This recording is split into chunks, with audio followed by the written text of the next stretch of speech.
Hello friends, मैं आज आप लोगों के लिए लेकर के आया हूँ मैटर टॉपिक पे मैं आज डिस्कस करने वाला हूँ। और इस टॉपिक के द्वारा हम लोग मैटर को समझने वाले हैं। ठीक है, मैटर के साथ साथ हम लोग composition of matters, characteristics of matters,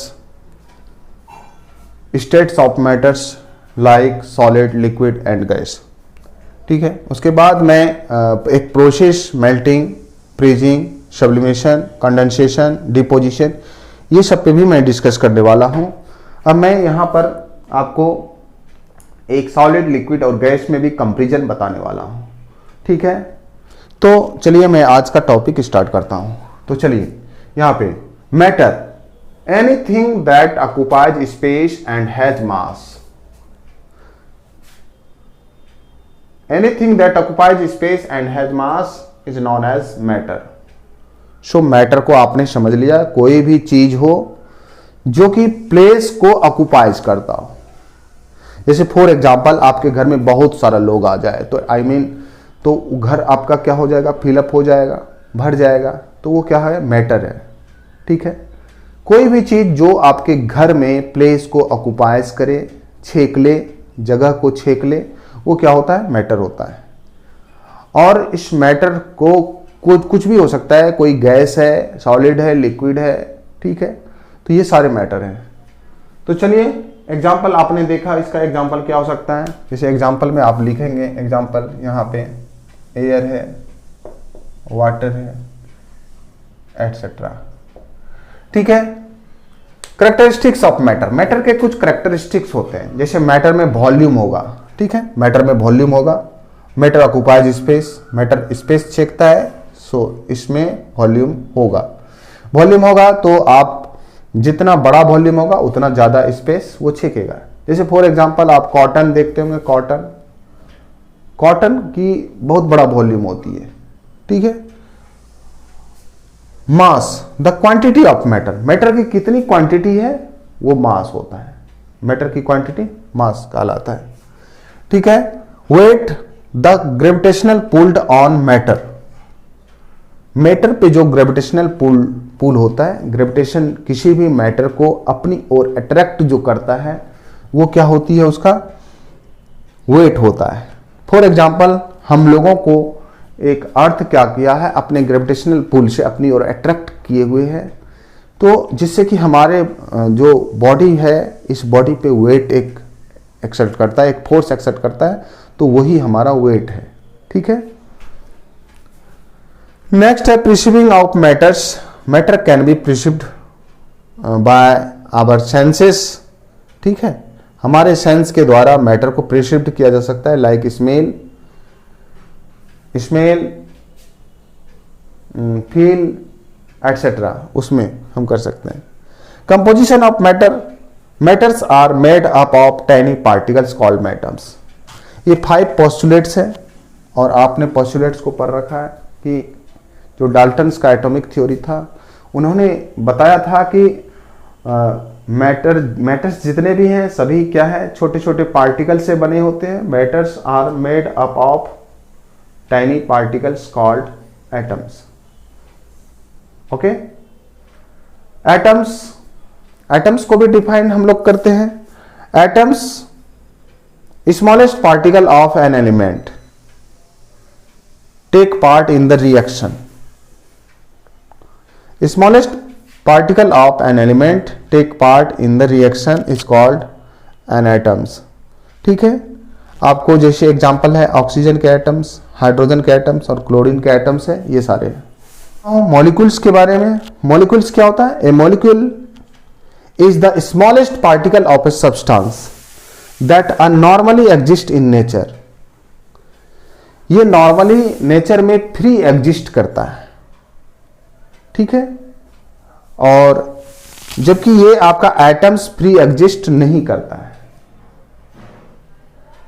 जैसे कि एटम्स क्या हो गया, ऑक्सीजन, हाइड्रोजन और क्लोरीन, ये फ्री एग्जिस्ट नहीं होता है और ये फ्री एग्जिस्ट करता है, इंडिपेंडेंटली एग्जिस्ट करता है। जैसे ऑक्सीजन O2 है, हाइड्रोजन H2 है, ये सब मॉलिक्यूल्स को बना करके रहते हैं, अपने ही पार्टिकल से अपने ही एटम से रिएक्ट करके एक मॉलिक्यूल्स बना करके नेचर में फ्रीली एग्जिस्ट करता है।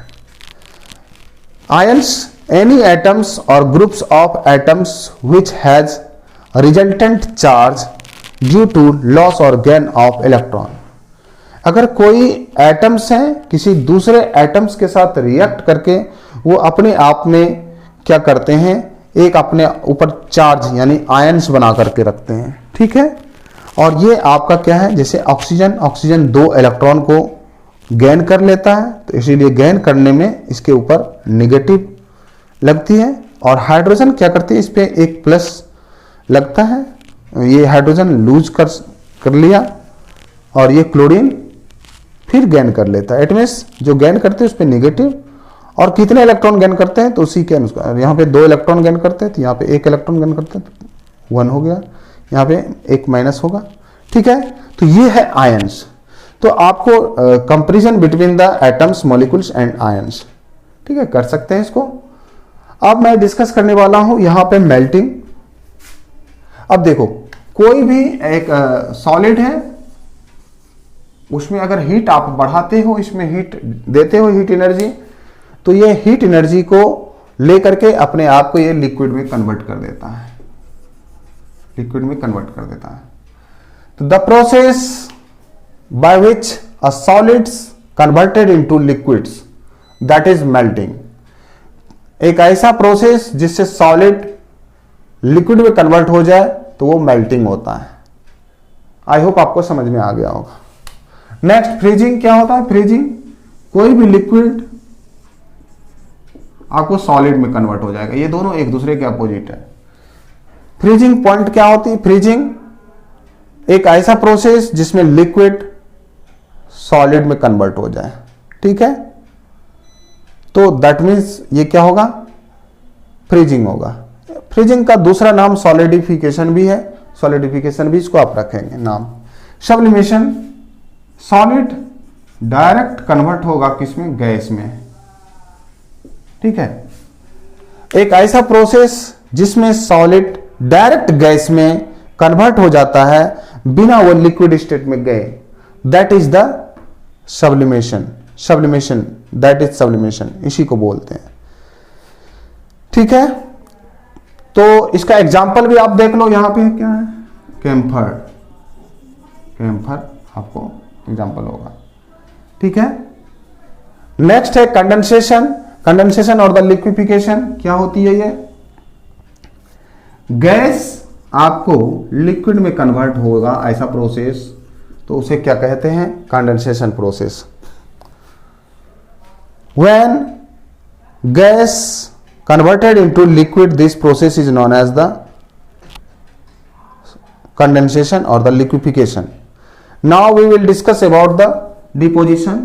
गैस डायरेक्टली अगर सॉलिड में कन्वर्ट हो जाती है without going into the liquid state, that means the deposition, ठीक है। तो इसको डिपोजिशन बोलते हैं। आई होप आपको समझ में आ गया होगा। तो चलिए मैं आगे की डिस्कस करता हूं, ठीक है। आप इसको, आई होप आप इसको कर लेंगे, ठीक है। मेल्टिंग, फ्रीजिंग, सब्लिमेशन और कंडेंसेशन, डिपोजिशन, इसकी डिफिनेशन और इसके एग्जांपल के साथ आप याद कर लेंगे तो हो जाएगा। अब मैं आगे डिस्कस करने वाला हूं। आगे डिस्कस होगा कि difference between solid, liquid and gas. Solid, liquid और गैस में क्या डिफरेंस है, देखो। हम सबसे पहले इंटरमोलिकुलर स्पेस के बेस पे बात करूंगा। इसमें सॉलिड के जो मॉलिक्यूल्स होते हैं काफी क्लोज होते हैं, बहुत ही क्लोज होते हैं। इसमें जो स्पेस होती है मिनिमम स्पेस होती है, इंटरमोलिकुलर स्पेस मिनिमम होती है। लिक्विड्स में क्या होती है, सॉलिड से कुछ ज्यादा होता है। इसमें देखो, इसमें थोड़ा स्पेस ज्यादा है, सॉलिड से थोड़ा ज्यादा है। और गैस में क्या होती है, काफी ज्यादा स्पेस होती है। इसके बीच में ये स्पेस का मतलब इसके दो मॉलिक्यूल्स की स्पेस जो होती है ये, ठीक है, ये जो स्पेस होती है ये ज्यादा है। यहाँ पे देखो कितना कम है, और यहाँ पे बिल्कुल भी नहीं है, ठीक है। तो इट मीन्स इंटरमोलिकुलर स्पेस जो होगी वो सॉलिड में सबसे कम होगी, लिक्विड में थोड़ा सा होगा, मोर देन सॉलिड्स। और गैस में क्या होगा, मैक्सिमम होगी। अब मैं यहाँ पे इंटर पार्टिकल अट्रैक्शन के बेस पे करूंगा, यानी इंटर पार्टिकल फोर्स के बीच में। इस देखो इसमें काफी क्लोज है तो इस पे फोर्स भी बहुत ज्यादा है, लगा हुआ है। Very strong force exerted, very strong force on the between the solids of the particles of the solid, ठीक है। और यहाँ पे थोड़ी सी लेस स्ट्रांग होगा, इसमें कोई ज्यादा फोर्स नहीं होगा। और सबसे वीक होगा फोर्स यहाँ पे लगा हुआ, जो कि आपका इसमें दिया हुआ है, ठीक है। और इसको कंप्रेस इसमें बहुत ही कम कंप्रेस कर सकते हैं। इसको कंप्रेस सॉलिड के पार्टिकल्स को कम कंप्रेस कर सकते हैं क्योंकि इसके बीच में कोई स्पेस नहीं है, ठीक है। और यहां पे स्लाइटली कंप्रेसिबल होगा, थोड़ा सा कंप्रेस कर सकते हैं इसको।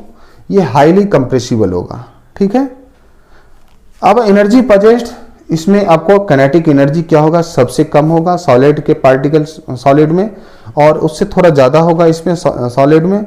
और इसमें जो होगा मैक्सिमम इन गैस, गैस में क्या होगा, मैक्सिमम होगा, ठीक है, काइनेटिक एनर्जी, क्योंकि गैस के पार्टिकल्स फ्रीली मूव करते हैं, इट मीन्स इसमें गैस में सबसे ज़्यादा होगा।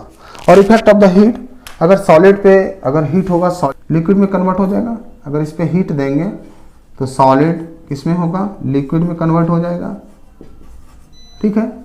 लिक्विड किस में कन्वर्ट हो जाएगा, ये गैस में कन्वर्ट हो जाएगा। और गैस पे अगर हीट देंगे तो ये और भी एक्सपेंड कर जाएगा, एक्सपेंड।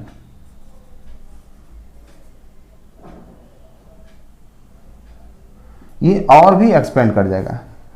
तो इस तरह से आपका आज की ये टॉपिक थी इतनी सारी। तो आपने इसमें देखा कि किस तरह से आपको सॉलिड लिक्विड और गैस की कंपैरिजन को मैंने किया। तो अगर आपको ये टॉपिक्स अच्छा लगा है तो आप जरूर इस टॉपिक्स को क्या करें, लाइक करें, शेयर करें और सब्सक्राइब करें, ठीक है। तब तक मैं आपसे विदा चाहता हूँ। जय हिंद।